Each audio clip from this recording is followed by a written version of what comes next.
और रायपुर से एक और बड़ी खबर आपको दिखा रहे हैं। रायपुर निगम के यूजर चार्ज का विरोध, मंत्री बंगले का घेराव करेगी बीजेपी। कांग्रेस संचार विभाग प्रमुख सुशील आनंद शुक्ला का बड़ा आरोप, केंद्र लगातार यूजर चार्ज की वसूली को लेकर बना रही है दबाव। बीजेपी यूजर चार्ज के मामले में अवसरवादी पार्टी है, धमकी दे रही है कि अगर वसूली नहीं की गई तो रायपुर को स्वच्छता रैंकिंग में शामिल नहीं किया जाएगा। तो ये धमकी दी जा रही है। बीजेपी यूजर मामले में अवसरवादी पार्टी है।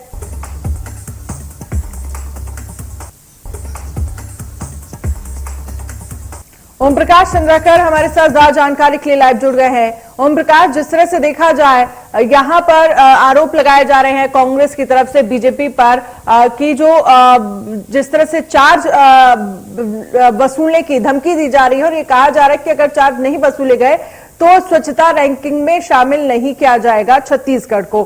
कैसे देखते हैं आप और इस पर क्या कहेंगे?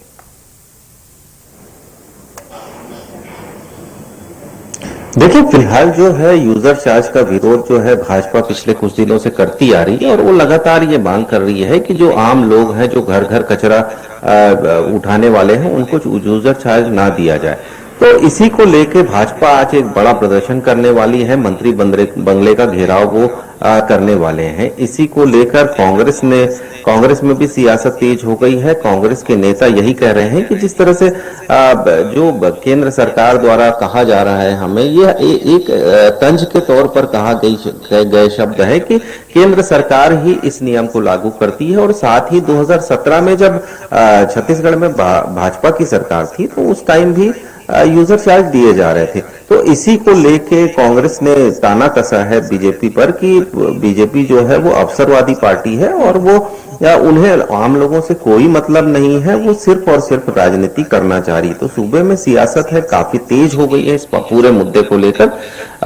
फिलहाल अभी देखने वाली बात ये होगी कि नगर निगम का या सरकार का इसमें क्या रुख होता है और बीजेपी क्या इसमें रुख अपनाती है। जी, एक और खबर हमने देखी जिसमें ये जानकारी मिल रही है कि अब मिस्ड कॉल पर मिलेगा बिजली कनेक्शन। तो इससे जो उपभोक्ता हैं उनको कितना फायदा होगा? जाहिर सी बात है कि क्योंकि बिजली कनेक्शन लेने में एक लंबी प्रक्रिया और काफी ज्यादा समय लग जाता है, लेकिन अब ये बहुत आसान हो गया है। जी बिल्कुल, जिस तरह से प्रक्रिया काफी लंबी थी, काफी जटिल थी और यहाँ के जो आम उपभोक्ता है उन्हें अगर कोई नया कनेक्शन लेना है तो उन्हें या तो लाइन में लग के खड़ा होना पड़ता था या फिर उनको फॉर्मेलिटी इतनी होती थी कि वो तंग हो जाता थी। इसी को ध्यान में रखते हुए राज्य सरकार ने और छत्तीसगढ़ डिस्ट्रीब्यूशन कंपनी ने ये फैसला लिया है कि अब एक मिस्ड कॉल जो है वो कस्टमर केयर सेंटर में किया जाए और उसके बाद जो वहां जो बैठे एजेंट है वो पूरी जानकारी जो है ऑनलाइन फॉर्म भरेंगे। इसके अलावा जो भी फॉर्मेलिटी है वो भी पूरी तरह से कर्मचारियों द्वारा ही किया जाएगा। तो जाहिर तौर पर ये योजना काफी अच्छी योजना है और इससे सरलीकरण होगा और बिजली कनेक्शन देने वालों को बेफुजुल की परेशानियों से सामना नहीं करना पड़ेगा। जी बिल्कुल। इसके साथ ही अगर हम बात करें छत्तीसगढ़ के सीएम भूपेश बघेल, जहां पर उत्तर प्रदेश में आज उनके कई सारे कार्यक्रम हैं, इन कार्यक्रम की बात अगर हम करें, जनसभा को तमाम जगह संबोधित करेंगे, क्या कुछ कार्यक्रम होंगे और क्या खास होगा इन कार्यक्रम में?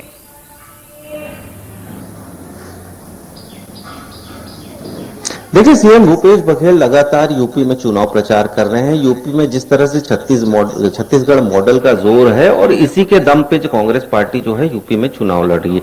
यदि हम बात करें गोधन न्याय योजना की या अन्य योजनाओं की जो छत्तीसगढ़ में बड़ी अच्छे से जारी है, उन योजनाओं को लेकर जो है भूपेश बघेल का चेहरा सामने रखकर यूपी में चुनाव लड़ा जा रहा है। आज सीएम भूपेश बघेल लगातार चुनाव प्रचार करने के बाद 2 जगहों पे जनसभा को संबोधित करेंगे। उसके बाद वो शाम 4:30 बजे देर शाम तक वो रायपुर लौट आएंगे। तो रायपुर में भी उनके काफी कार्यक्रम है और रायपुर की राजनीति भी उन्हें, छत्तीसगढ़ में भी सियासत देखनी है उन्हें और सत्ता की बागडोर संभालनी है। तो वो शाम को लौट आएंगे। इसके बाद जो है वो अन्य अलग कार्यक्रमों में शामिल होंगे। जी बिल्कुल। चलिए, बहुत बहुत शुक्रिया तमाम जानकारी के लिए। तो तमाम मध्य प्रदेश छत्तीसगढ़ की हर खबर सीधे आपके मोबाइल फोन पर। अभी सब्सक्राइब करें हमारा चैनल और पाएं पल पल की खबर।